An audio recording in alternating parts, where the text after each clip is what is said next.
Este joven empezó a los 14 años a orar por un avivamiento en su nación, porque él se sentía indignado de cómo el diablo, de cómo el enemigo, el Señor lo reprenda, estaba azotando a los jóvenes de su ciudad.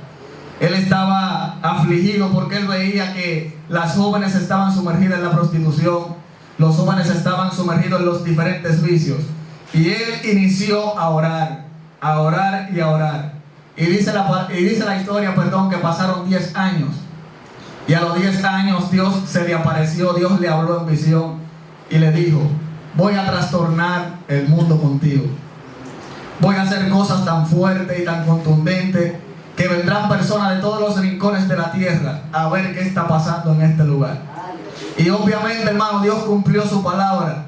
El avivamiento que Dios provocó a través de este joven fue tan fuerte que dice la historia que las cárceles se vaciaron. Dice la historia que los bares se vaciaron también. Se convirtieron incluso los dueños de los bares. Los bares tuvieron que cerrarse, hermano. Lo que Dios hizo a través de este hombre fue algo poderoso, fue algo sobrenatural. Pero ¿por qué Dios lo hizo? Porque Van Robert se decidió a orarle al Señor hasta que él provocara un cambio en su nación, hasta que él provocara un cambio en su lugar, en su entorno. Hay algo que me preocupa, hermano, y es que hoy en día se están dando muchas actividades. Se está gastando mucho dinero en actividades muy bonitas, actividades hermosas. Pero cuando usted discierne en el Espíritu, usted se da cuenta que en esas actividades no se está manifestando el poder de Dios. Cuando usted discierne, cuando usted empieza a pesar si la presencia de Dios o no está, usted puede darse cuenta que la presencia de Dios no está. Cuando se hacen campañas, las personas, hermano, no se convierten. Las personas hacen caso omiso. Y desde mi punto de vista, hermano, o no desde mi punto de vista, desde el punto de vista bíblico, hermano, es antibíblico que la iglesia haga una campaña y el poder de Dios no se manifieste. Desde mi punto de vista, es imposible que la iglesia de Dios esté en un lugar y ese lugar no sea impactado, no sea trastornado. Si no, hermano, preguntémosle a los apóstoles. Donde quiera que los apóstoles ponían un pie, algo tenía que acontecer. En un momento determinado, Pablo fue, no recuerdo bien si fue a Iconio o a Listra. Y cuando nosotros indagamos acerca de estas ciudades, eran ciudades que estaban sumergidas en la idolatría, en la hechicería. Eran ciudades, hermano, que idolatraban dioses paganos. Pero hay algo que llama mi atención. Dice la palabra que Pablo empezó a predicar la palabra en aquel lugar. Y Pablo duró 2 años predicando la palabra, hermano, en aquel lugar. Y dice la palabra que a los 2 años Dios empezó a hacer cosas extraordinarias a través de Pablo. Tan poderoso fue el impacto que Dios provocó a través de Pablo en ese lugar, que aún los baños, hermano, del sudor de Pablo se lo llevaban a los enfermos y los enfermos eran sanados. Se lo llevaban a las personas endemoniadas y las personas endemoniadas eran automáticamente libres. Pero cuando nosotros escudriñamos la vida de Pablo, hermano, podemos encontrarnos con ¿qué? Con que Pablo era un hombre de oración. Pablo era un hombre apasionado por la presencia del Señor. En pocas palabras, hermano, Pablo estaba muerto. Él lo dijo en una ocasión: ya no vivo yo, mas Cristo vive en mí, dijo él. Y este hombre verdaderamente estaba muerto. Para mí es algo, ¿verdad? Humanamente hablando, uno no puede soportar lo que Pablo soportó. En una ocasión a él le apedrearon. Y dice la historia que lo dejaron como muerto. Y hay algo que me sorprende. Gloria a Dios. Que Pablo, hermano, se para, se limpia el polvo y sigue predicando la palabra del Señor. Yo creo que si hubiésemos sido nosotros, hay que ser sinceros, yo no me voy a excluir, tal vez le entregamos el ministerio a Dios ahí mismo. Le decimos: Señor, no te vamos a servir. Verdaderamente, hermano, la cosa está difícil, no es menos cierto. Pero nuestros antepasados pasaron cosas peores, hermano, que nosotros. Y aún así se mantuvieron definidos. Aún así, hermanos, se mantuvieron firmes. Y no negaron su fe. Esteban, hermano, la historia de este hombre me impacta a mí, la historia de Esteban. Este hombre, dice la palabra, que fue el primer mártir cristiano. El primer mártir cristiano fue Esteban. Y cuando Esteban lo estaban acusando, los mismos que le acusaban veían su rostro como que parecía el rostro de un ángel. Pero ¿por qué Esteban tenía esas características?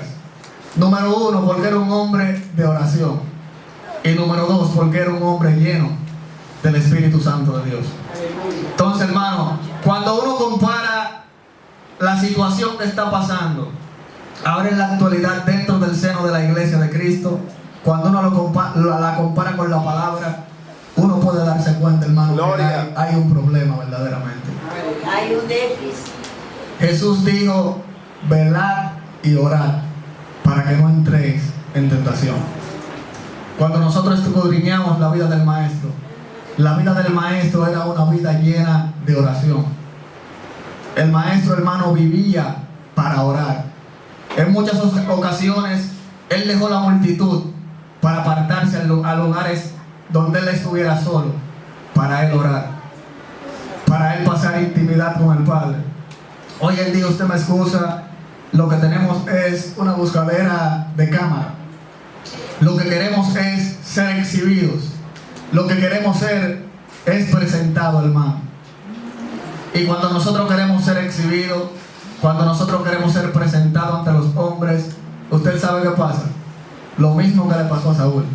La presencia de Dios se aparta de nosotros. Porque Dios no comparte su gloria con nadie. Entonces yo quiero llamar su atención en esta tarde. Quiero llamar su atención, hermano, e invitarlo a volver a la oración. Hay que recuperar los principios que Dios le estableció a la iglesia. Hermano, la cosa está difícil y se va a poner peor. Y aquel que no ore no va a poder soportar, hermano, las guerras. Aquel que no ore no va a poder soportar las contradicciones que se van a levantar, hermano. Se va a armar un tiempo en que la iglesia nuevamente va a volver a ser perseguida. Incluso hay países donde está prohibido predicar la palabra del Señor. Hay países en los cuales los cristianos, si usted dice que usted es creyente, le quitan la vida. Entonces, cuando nosotros estamos pasando situaciones así, momentos tan caóticos y difíciles, lo único que nos puede mantener de pie a nosotros es si nosotros entramos en contacto con la presencia del Señor. La palabra de Dios enseña que no es con nuestra fuerza, que es con su Espíritu, ha dicho el Señor. Esto no depende de que yo sea fuerte, de que yo use tal o cual cosa.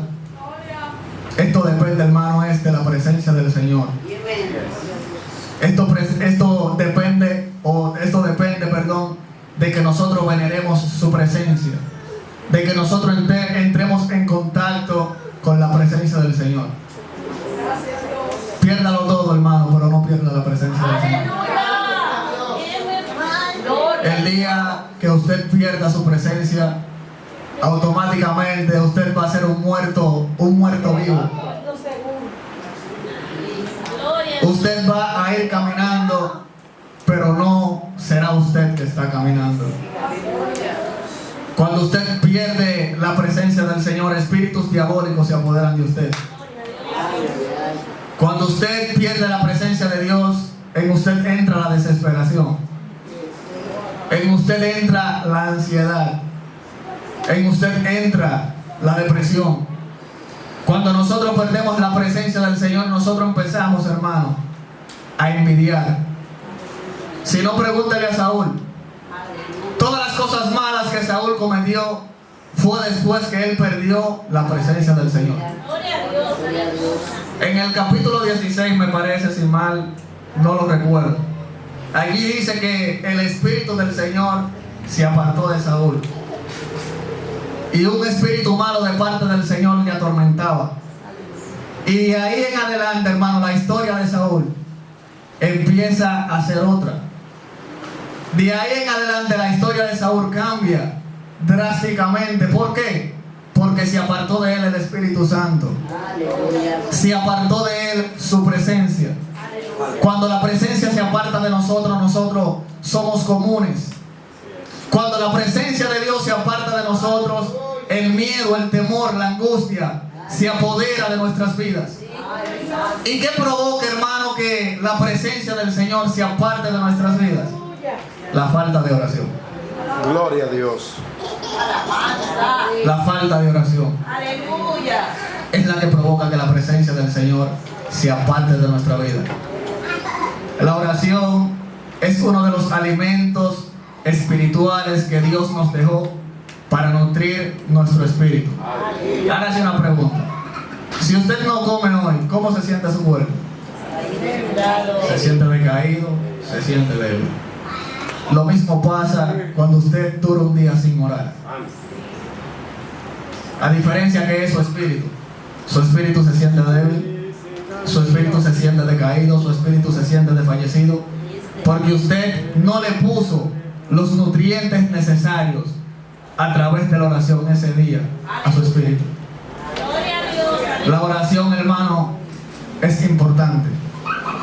La oración es uno de los elementos más importantes en el reino de Dios. La oración nos da carácter. Cuando un hombre no tiene una vida de oración, va a carecer de carácter. Por eso cuando vamos al libro de Jueces, allí nos encontramos con la historia de Sansón. Esta es una de las historias más tristes para mí. La historia de Sansón. Un hombre que Dios lo escogió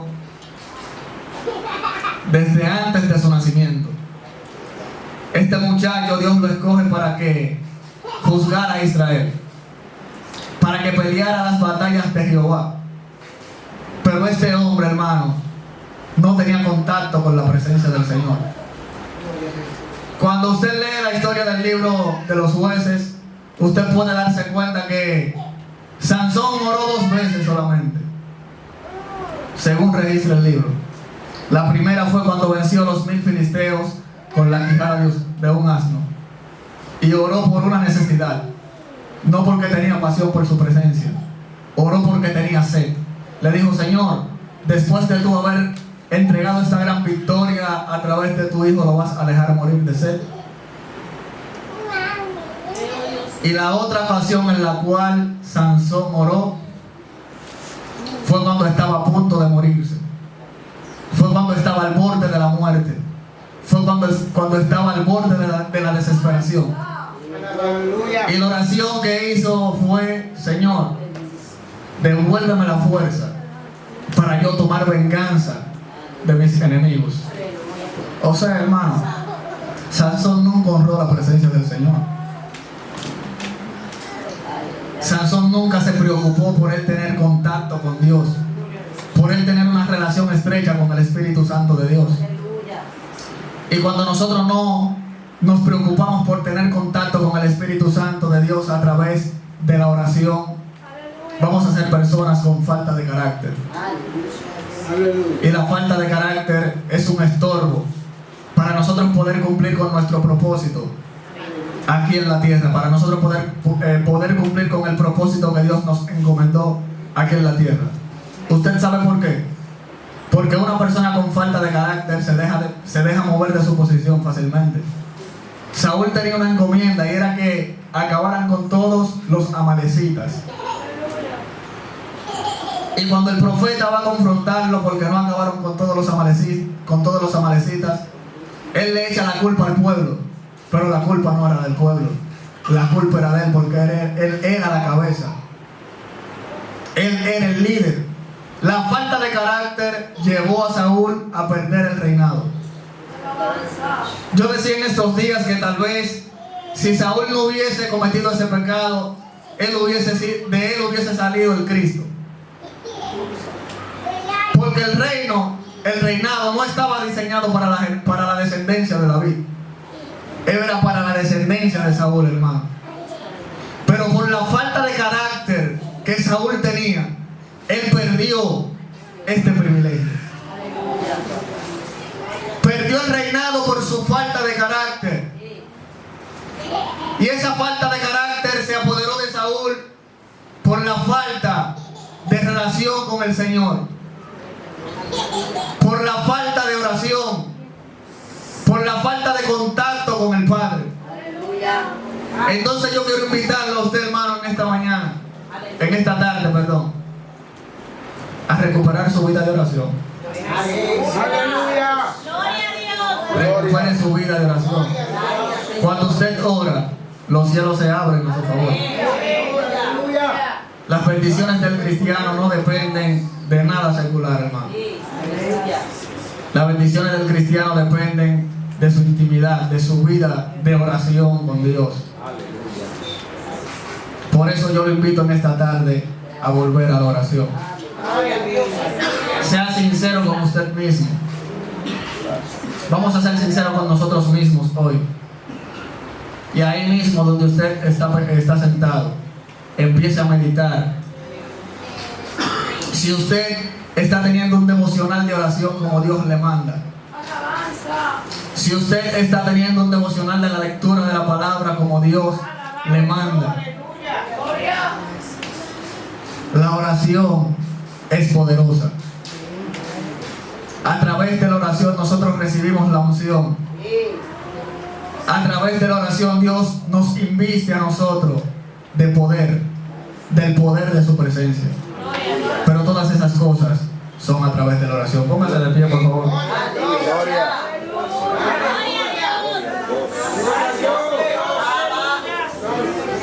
Ayúdame, hermano, a hacer una oración. Vamos a hacer una oración en esta hora. Para que el Señor devuelva la pasión por la oración a nuestros corazones.